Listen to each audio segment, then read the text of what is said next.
human interaction is so much better. It brings a closer connection. It brings you into the world, and you can also see feelings and get opinions on your work. I agree. And then it becomes very singular, everything. Like you said, when everything looks alike or it sounds alike or it's the same text that you can see everywhere else, that's like not even educational. It's not something that we learn from, and eventually we become copycats. We become like very anonymous and very... We become robots. Exactly. We become AI.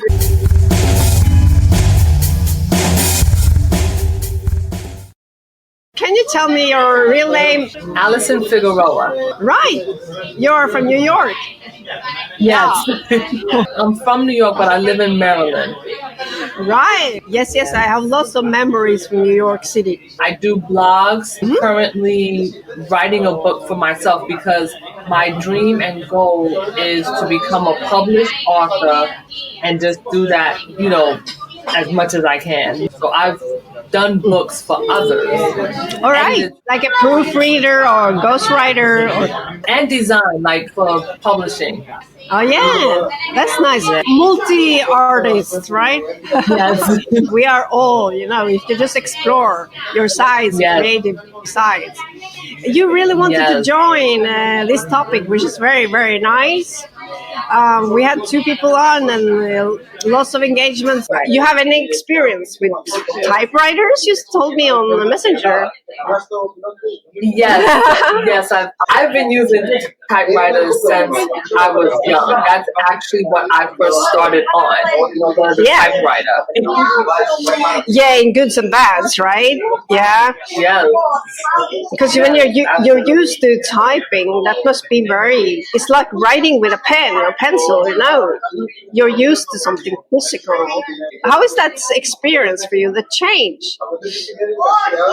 From using a typewriter to now actually touchpad, and now, in fact, I have an iPad. Yeah.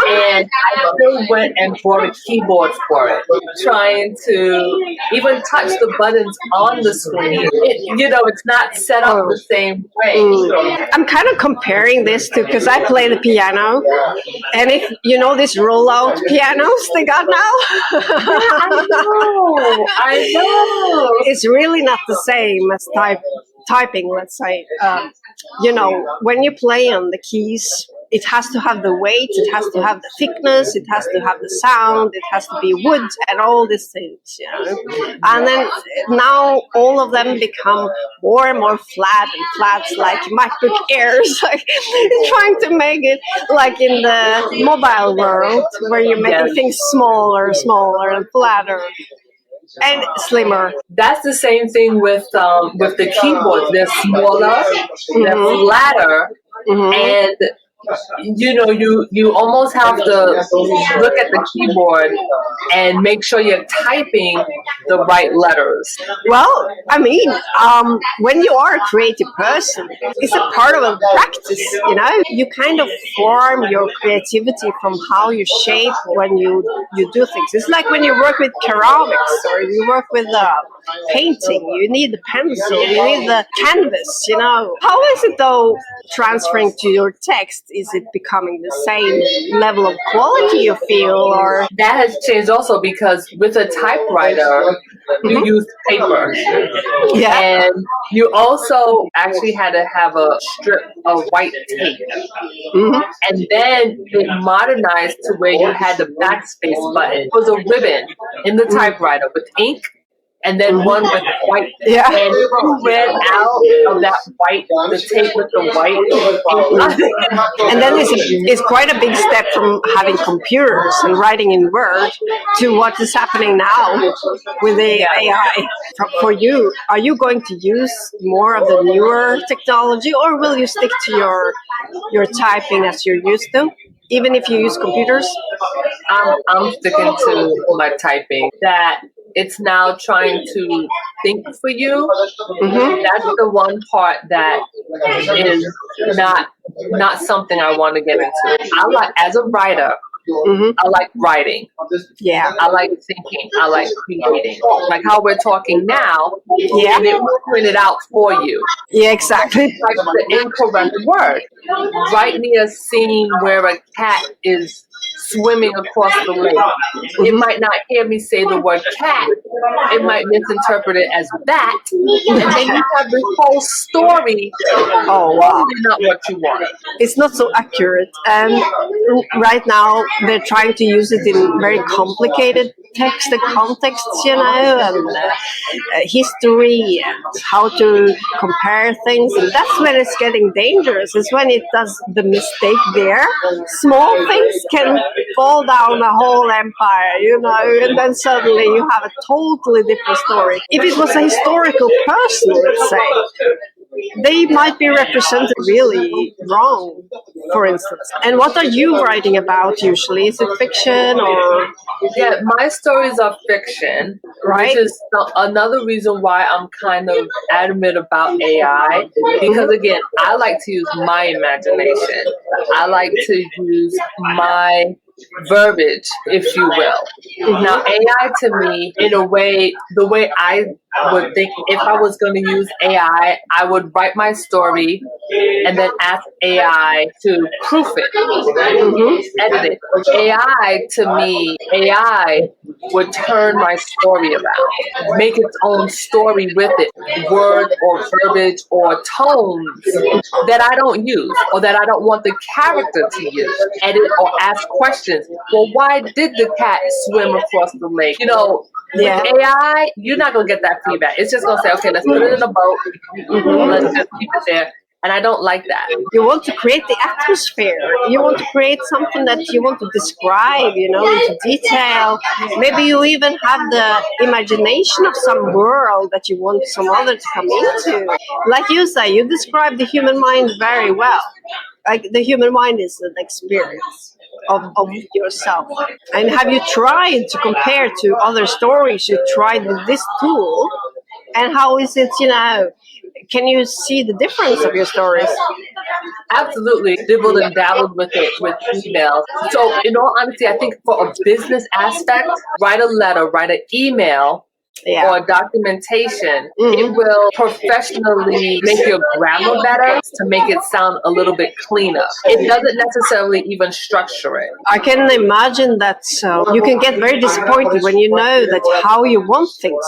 That's what being creative is about. You know how you want things before you produce something. Yes, usually you have an idea. The other person that said the same thing that you were saying, creating a new story that could be produced by anyone. That was, yeah, it wasn't theirs, you know? Picking up on what the other person said, it does bring a point that it's not your story. Say like 50 writers put into AI to do it. They're going to have, to me, it sounds like eventually you're going to have the same story across the board. It's going to get to a point where you can say, okay, this person had AI write the story. The same that we see about the photos now. It's like, this is produced. Yes. Yes. They all look the same. Everything is the same. You listen to commercial music, for instance, right? Pop music, let's say.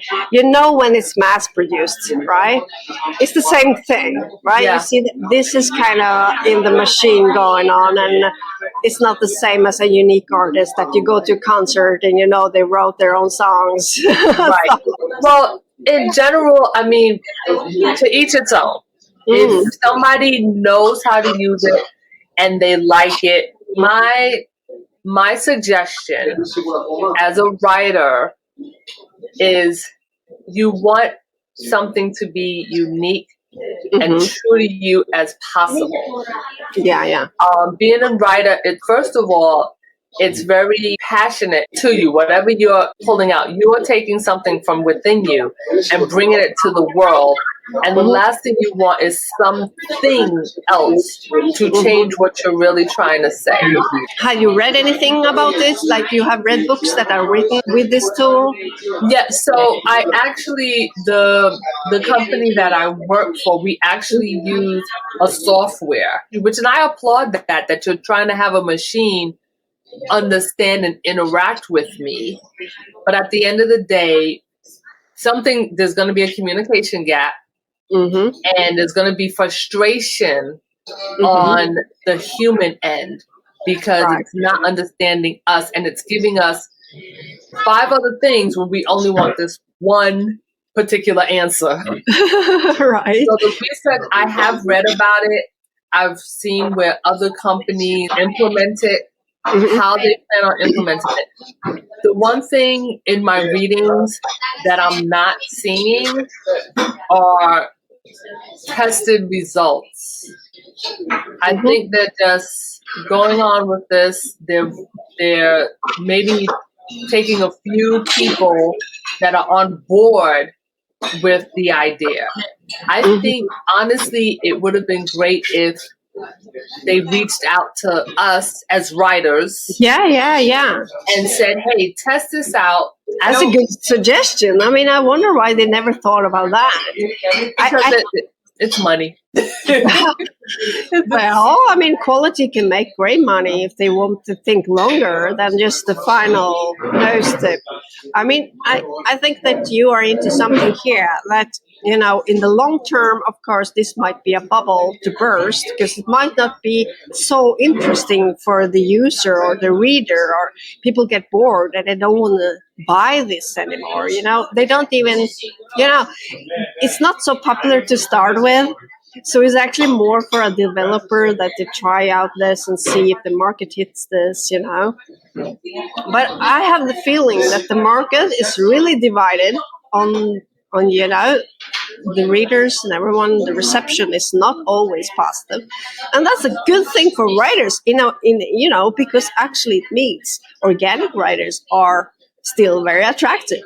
Yeah, I mean, yeah, for the reader, you know. Yes. And I think that you should just keep writing organic to show them that, you know, we can also be a competitor here.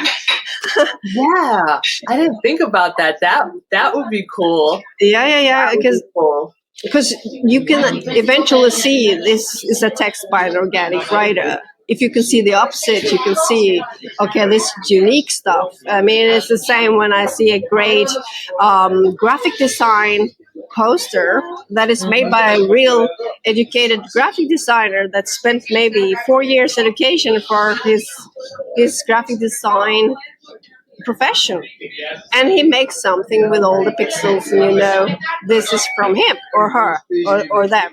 And you see the opposite if it's made by the artificial. All right, I've seen it before. You know, it's just the replica, and humans are more intelligent than what they presume. Yes. We are better culturally understanding about certain stuff. We have a memory.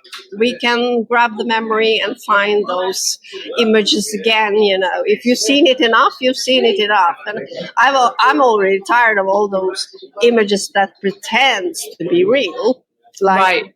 Of animals, for instance, or like cute animals that I find on Instagram, for instance. Yeah. Which is, they are maybe totally fake, or a nice little cabin with some lights. The brightness is too much, you know. You can see it's very, very fake, and with a organic structure, they try to make it organic, but it's totally fake, you know. Yeah. And it's visible, right? And have you an example of something you've seen or read? Oh, so being on different posts, especially like being on Facebook and everything, they are actually groups that do AI, Mm-hmm. and it's cute. Don't get me wrong, it's cute, but it all looks the same. I've seen AIs, I've seen those drawings, I've seen the replications. Mm-hmm. They all look the same. Before, you used to be able to tell an artist. You used to be able to tell the difference between Picasso and Right. Van Gogh and Michelangelo. I don't know who made this cover. Right. You know, and Exactly. it's the unfairness because everybody's doing the same thing and it looks almost like they're in competition with each other. Yeah. And it might also be because it's so easily accessible, this tool, that some people try it out without having any pre-experience. Maybe someone doesn't even want to be an artist, or maybe they don't even know how to, but they try this. And then, of course, the more people who just do this for either the fun of it, to get the clicks and the likes and the income they can get, just for the money aspect that they dream about, that's the first priority. Usually then it becomes the copies that sell the most, that are mostly used there, and maybe they take the first suggestion that this tool is suggesting without thinking how to adjust this to yourself and make it unique, like you tell it. So, of course, they become very similar. And that said, like you said, where's the signature, I'd say? Yeah. And the signature that you were trying to create, though, in your writings, is it any particular genre? And do you try to express something with that? Well, yeah, actually, in fact, it's more sci-fi. Oh, yeah. And what I'm trying to do with my writings is reach the youth. One that I'm particularly working on is about overcoming your fears. How can AI do that? How Exactly. can AI teach that? It doesn't have the motivation for that. We want to put this into the publication still, because we know that there is some people out there who needs to read that. There are people who really look for those books, that literature. The thing about it is, it's not direct, it's not tutorial. It's something you can read and it gets into your mind like, wow. And your emotional spectrum and how you want to be a better person, basically. Exactly. It's all from human. It's all human qualities. It cannot be anything else, those things. Right. AI was just something, I even questioned it. I was like, do we really want to use that? Like, is that something for humanity? Yeah. Right. And a good question, what I really want to know, and I love that you're having this podcast. Yeah. Again, maybe there are some people who actually like it. And I want to know, do you really see your story, like you asked, how is it different from somebody else's story? Eventually, they're all going to sound the same. It's better to know how people can think by themselves, And then I think that a lot of people can get some new information from this and then make up their mind afterwards. Is this really something for me? Because that's what they have to start thinking. Is this something useful for me in the long run, or am I just making things superficial? And do I want to become like that? I find also me writing, it's therapeutic. Yeah. And that's something you're not going to get on an AI. It's a way to develop as a person. Everything that you do, if you do sports or if you do writing or if you do painting or music, you evolve. It's not just a thing that you do. It's something that you do with your whole body, with your whole self. Really good that you mentioned that. Yeah.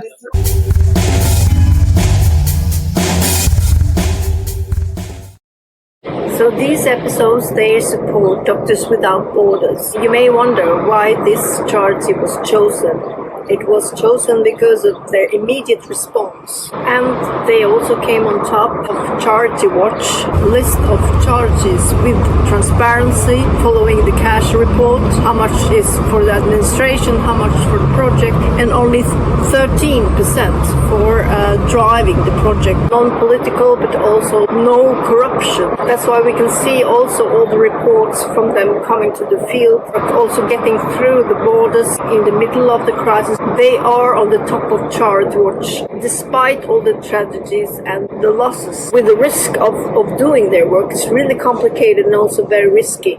They have some creative works. What they did in Ukraine was, for instance, underground clinics. For instance, in subways areas, use a train. A lot of the money they spend well, the immediate need. When front yards become front lines, at the crossroads of conflict, an epidemic, Where there are no hospitals, that's where we operate. Right now, Doctors Without Borders medical teams are operating in some of the most remote and dangerous corners of the world. Your response is critical to our response in places where few others will go. That's where we operate. Doctors Without Borders.